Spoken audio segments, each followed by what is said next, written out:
नमस्ते भाइयों, क्या हाल चाल है आप सबके। और आप सबको गुड मॉर्निंग। यूपी की बात करेंगे आज और यूपी की सारी ऑफिशियल अपडेट बताऊंगा। एट प्रेजेंट में ये इंफॉर्मेशन है मार्केट में और ऑफिशियल अपडेट दूंगा, अपने मन से कुछ नहीं बोलूंगा। तो यूपी से रिलेटेड वीडियो है।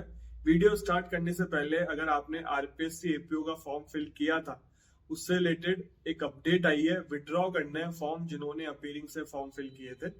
आपने अगर वो नोटिफिकेशन नहीं देखा, मेरा वीडियो नहीं देखा, आरपीएससी की साइट पे जाओ।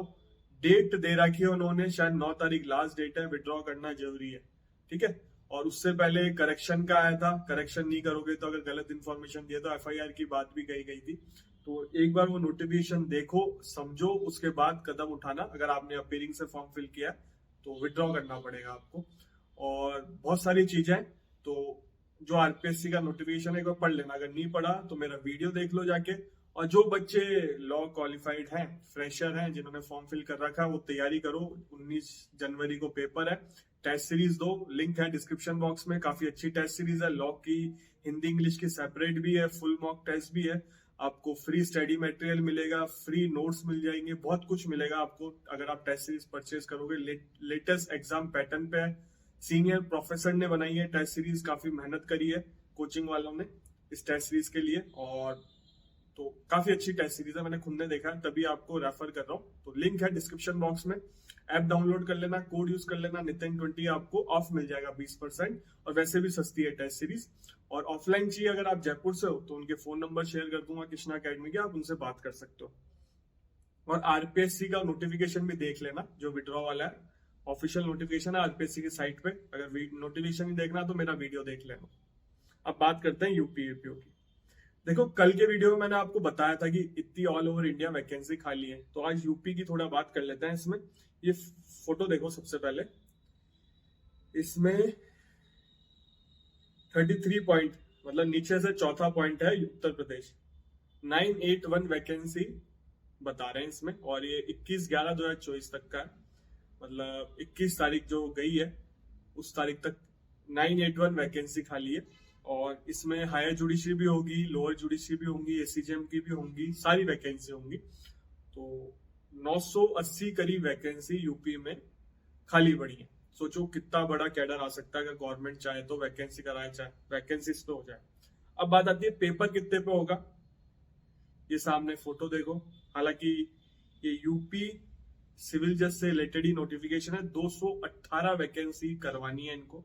तो 218 वैकेंसी के लिए यूपी पब्लिक सर्विस कमीशन को भेज दिया गया था। और इसमें साफ साफ बोला था कि जल्द से जल्द करवाई जाए।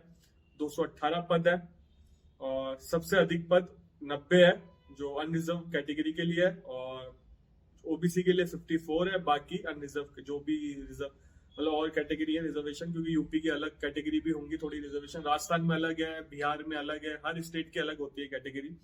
सबसे प्लस पॉइंट खुशखबरी है, जितनी भी गर्ल्स है, वुमेन है, जो भी यूपी जुडिशरी की तैयारी कर रहे हैं, उनके लिए रिजर्वेशन भी नई तरीके से कर दिया है। आप ये न्यूज देखो अगर आपको पता नहीं होगा तो। पहले क्या होता था, 20% मिलता था सारी कैटेगरी को मिला के, अब सेपरेट मिलेगा हर कैटेगरी में 20%। तो ये बहुत अच्छी खबर है। तो लड़कियां तो बिल्कुल अच्छी तरह तैयारी करें। और मैं हर लड़की को ये बोलना चाहूंगा जिनकी शादी हो गई है या नहीं हुई, शादी के लिए वेट कर रहे हैं, नौकरी जरूर लगे, मेहनत करें, किसी पे डिपेंड ना हो। चाहे प्राइवेट करें या प्रैक्टिस करें, इनकम सोर्स होना चाहिए लड़कियों का। ये चीज आपको बाद में समझ में आएगी। और विदाउट नौकरी शादी करो ही मत। नौकरी पहले लगो, उसके बाद शादी करो। ये पहले वाली बात हो गई कि शादी करना जरूरी है, उम्र निकलती जा रही है। तो इन चीजों पे ध्यान मत दो। अगर आपके घर वाले फोर्स कर रहे हैं, उनको भी समझाओ कि हमें पापा नौकरी करनी है, मम्मी नौकरी करनी है, थोड़े 1 साल दे दो, 2 साल दे दो, हमें मेहनत करने दो। अगर नहीं लग रही तो शादी करना भी जरूरी है। मैंने कहा शादी करना जरूरी नहीं है तो प्राइवेट नौकरी करो, प्रैक्टिस करो, अपना इनकम सोर्स होना चाहिए। बाकी आप लोग समझदार हो, जो भी आपकी इच्छा है। तो लड़कियों को रिजर्वेशन मिलेगा हर कैटेगरी में 20%। ये न्यूज आई थी। 218 वैकेंसी पे पेपर होगा। अब बात आती है कि पेपर हो क्यों नहीं रहा। देखो, अभी हायर जुडिशरी का एग्जाम भी पोस्टपोन कर दिया और उसमें लिखा था कि एडमिनिस्ट्रेटिव कारण के कारण हमने किया। एडमिनिस्ट्रेटिव कारण क्या है ये तो वही जानते हैं। बट अभी यूपी में बहुत सारी चीजें भी चल रही थी। धरने पे स्टूडेंट भी बैठे थे, यूपी पब्लिक सर्विस कमीशन के वहीं बैठे थे। मैटर हुआ था काफी बड़ा, आपने न्यूज भी देखी होगी अगर आप यूपी से हो तो। और यूपी में कुंभ मेला भी होने वाला है, और कुंभ मेले के लिए काफी ज्यादा प्रशासन मतलब जो गवर्नमेंट है एक्टिव है, तो काफी पुलिस व्यवस्था भी करनी पड़ती है। और एक पेपर कंडक्ट, और यूपी में बहुत ज्यादा सेंटर आएंगे और बहुत लोग जाते हैं यूपी देना एग्जाम, तो एग्जाम के लिए भी पुलिस चाहिए। तो अभी पुलिस वहां पे व्यस्त है, तो पेपर कैसे कंडक्ट कराएं। और हायर जुडिशरी का सोचो पेपर पोस्टपोन कर दिया उन्होंने, जो सब काम हो गए थे, फॉर्म फिल हो गए थे, तो आप मान सकते हो लोअर जुडिशरी का पेपर काफी लेट होगा, ठंड निकलने के बाद ही होगा, ये मान के चल लो। और देखो पढ़ने में टाइम भी लगता है, एक बार नोटिफिकेशन आएगा, उसके फॉर्म भरे जाएंगे, 1.5 से 2 महीने टाइम भी देंगे, 3 महीने टाइम दे दे, कितना दे दे, आरजी जैसा रहा तो 1.5 महीने का टाइम मिलेगा प्री के लिए। तो अच्छी बात यह है कि 218 वैकेंसी है, और सबसे बड़ी बात हर साल नई वैकेंसी नोटिफाई और होती है।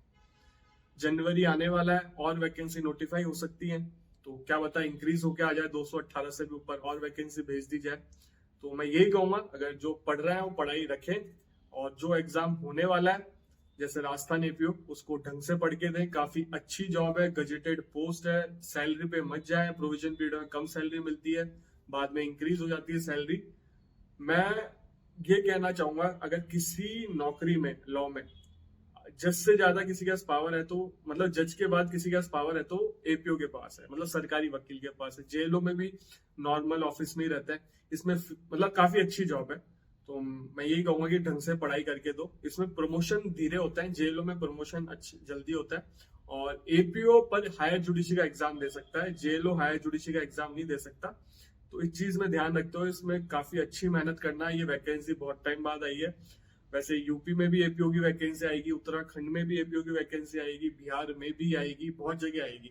बट राजस्थान की जो एपीओ की वैकेंसी है ना, इसमें जीके भी नहीं आ रही, लोकल लॉ भी 2-4 है, और बहुत कम सिलेबस है।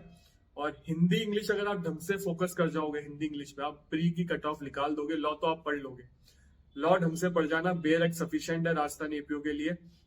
यूपी से भी अगर आप यूपी के लिए आए थे तो यूपी आपने राजस्थान एपीओ का भी फॉर्म भरा होगा, यूपी से बहुत लोग आता है, तो यूपी के स्टूडेंट भी बहुत ढंग से पढ़ाई करके देना। और आपकी यूपी में जैसे जीके आती है, लोकल लॉज भी बहुत है, राजस्थान में ऐसा है नहीं, तो काफी अच्छी अपॉर्चुनिटी है, इसको मिस मत करना।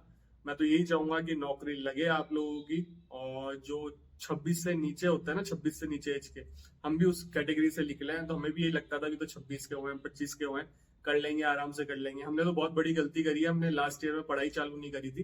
तो मैं हमेशा ही कहता हूँ कि लास्ट ईयर से पढ़ाई चालू कर दो जुडिशरी की, और कंपटीशन एग्जाम की तैयारी करो। ट्राई यही करो कि फर्स्ट बार में निकल जाओ। जैसे जैसे आपकी अटेम्प्ट होते जाते हैं, ऐसे ऐसे पढ़ने का मन कम करता है, और ये बहुत सारी चीजें हैं। तो हिंदी इंग्लिश पे ढंग से फोकस करना, टेस्ट सीरीज लो, लॉ की लो, हिंदी इंग्लिश की लो टेस्ट सीरीज लेना बहुत जरूरी है। टेस्ट दो, आपकी प्रैक्टिस होगी, क्योंकि एपीओ का एग्जाम इस बार फ्रेश है, क्योंकि अभी तक नए सिलेबस से पेपर हुआ नहीं, फर्स्ट टाइम हुआ है, होगा। तो कैसा होगा किसी को आइडिया नहीं है, कैसा एग्जाम पैटर्न रहेगा, कैसे क्वेश्चन आएंगे, मेंस भी पहली बार हो रहा है, उसका भी कोई आइडिया नहीं है। टेस्ट देने से आपकी एक झिझक निकलेगी। तो लिंक है डिस्क्रिप्शन बॉक्स में, टेस्ट बिल्कुल परचेज करना, ज्यादा महंगा टेस्ट नहीं है। मेरा कोड यूज कर लेना Nitin20, आपको 20% ऑफ मिल जाएगा, और काफी अच्छी टेस्ट सीरीज है, तभी आपको रेफर कर रहा हूँ, कोई पेड प्रमोशन नहीं है। आपको लगता होगा सर, एक ने कमेंट किया सर आप बार बार क्यों बोल रहे हो टेस्ट सीरीज का, मैं इसलिए बोल रहा हूँ, जो गलती आपने आरजेएस में करी है, आंसर राइटिंग की टेस्ट सीरीज नहीं ली थी, प्री की टेस्ट सीरीज नहीं ली थी, आपका सिलेक्शन नहीं हो पाया, वो गलती आप एपीओ में ना करो। मेरा कोई और मोटिव नहीं है, आपकी भलाई के लिए चीजें बता रहा हूँ, बाकी आपकी मर्जी, आप समझदार हो। और वैसे भी यार टेस्ट देने से आपको पता चलेगा कि कैसा एग्जाम पैटर्न है, तो इसलिए देना चाहिए टेस्ट। बाकी हमें भी ऐसा लगता था क्या टेस्ट दें, क्या करें, कराएंगे पढ़ के जाके डायरेक्ट बढ़ जाए, बट जो हमने गलती करी है आप ना करो, यही उम्मीद करते हैं। आपसे मिलेंगे अगले वीडियो में।